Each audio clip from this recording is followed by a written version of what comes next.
What's up everyone, it's Sprometheus, and today, once again, I'm going to put my taste buds in the line of fire, all for the sake of coffee content. If you've been around for a while, you may have noticed that I don't really do coffee reviews. I get asked to do them pretty regularly and people send me coffee, probably in the hopes that I will review it, but I just don't really like to review specialty coffee, purely because I just have a lot of respect for the hustle, and it's such a subjective experience. But when a new or interesting, unique, or genuinely odd product comes to light, I feel like it's a bit of a different story. These kinds of products really challenge the way we look at coffee, and whether it's good or it's bad, in the end, we come out with a new experience and new knowledge and a better understanding of what coffee is and what it can be. So when my buddy Matt sent me the link for Golden Ratio coffee, I knew I had to buy a bag and see what it's all about. So in this video, I'll not only give my 2 cents on how Golden Ratio coffee tastes, but also talk a bit about how I think it's roasted, and we'll dive into a bit of history about this style of coffee. Now I think it's safe to assume we're all very familiar with what a standard cup of coffee looks like. But this is what Golden Ratio coffee looks like. As you can see, it looks a bit different, and you can probably guess that that's not where the differences end.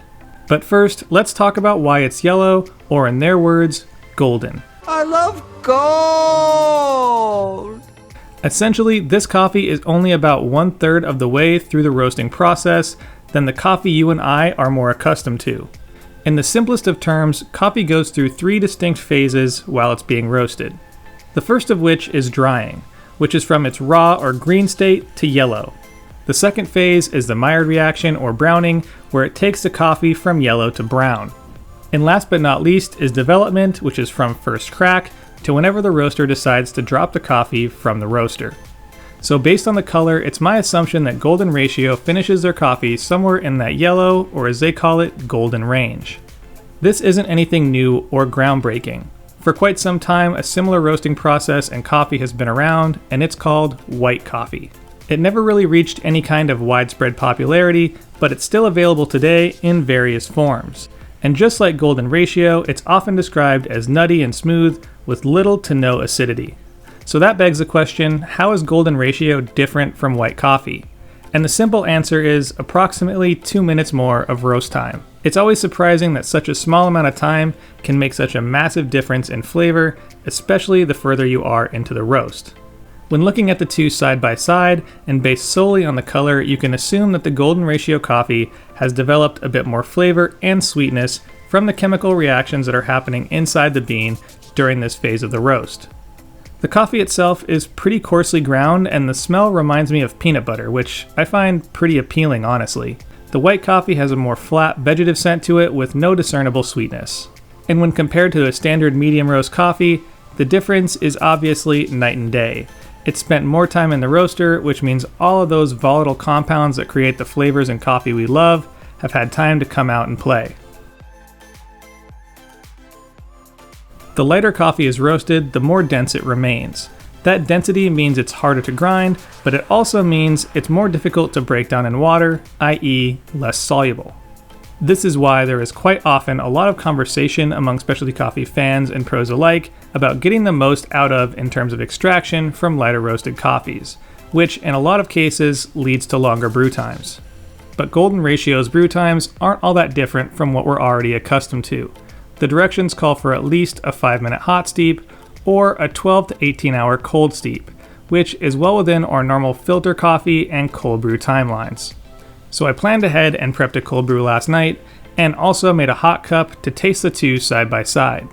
For the hot version, the aroma is very similar to what most coffees smell like at that same point in the roasting process, which for me is very nostalgic, bringing me back to my early days of roasting. In terms of taste, there is a pleasant nutty flavor followed by a slight yeasty or bready note that kind of reminds me of sourdough. It has some mild sweetness up front, but the finish fades quickly and leaves a bit of a sour aftertaste, and there is no real body to speak of. For the cold brew, I followed their directions and used 1 bag per 8 ounces of water and steeped for 13 hours. The cold version tastes very similar to the hot, just not quite as flavorful. It has very little to no aroma, but the yeasty note is completely gone, and the aftertaste lingers with more sweetness than sourness. The bag itself mentions that the beans used are from Ethiopia, which in traditional coffee tends to be one of the more fruity, floral, and acidic origins. But just like very dark roasts, this extremely light roast doesn't have any evidence of origin characteristics. I get that the acidity in coffee is one of those things that doesn't hit everybody the same way. Some love it and some hate it. So if you have issues with the intense acidity in coffee, whether it's the flavor or some kind of medical issue like acid reflux, Golden Ratio coffee may be a great option for you to bridge that gap. But if you're looking for an option that tastes or even slightly resembles coffee, this isn't it. Another downside is how expensive it is. One bag of Golden Ratio coffee comes with 7 single-use pouches for $14.99. So if you break that down, each of those pouches costs $2.14, so that's pretty expensive. With no detailed information on the beans used, like their grade, sourcing, or even region, I'm not really sure what I'm paying for. Maybe this is the third waiver in me talking, but I personally like to know more about the coffee I'm drinking than just where it came from. But they do use organic, cotton, unbleached tea bags for their coffee, so maybe that's where the expense is. But when you can get a bag of specialty grade coffee for that same price, and get double or even triple the amount of servings with all of the origin information intact, it's hard to see where that added value is. But I do see the draw of Golden Ratio coffee. It's easy to drink quickly on an empty stomach, and gives a nice balanced caffeine boost. Plus, you don't need any gear. Just a cup of cold or hot water will do, so it ranks pretty high on the convenience factor if that's something that matters to you. But that's all I've got for you today. Let me know down below, have you tried Golden Ratio coffee or white coffee in the past? What were your thoughts? Did you like it or not like it? And my fellow roasters, what do you think of this roasting method? Have you tried it? I'd be curious to know what you think about this taste, because it's definitely very nostalgic and kind of smells like the process of roasting, which to me is kind of appealing. Also, if you've never tried it, are you curious about it? Would you be interested? Is it a little bit kind of a turnoff to see coffee that's that lightly roasted?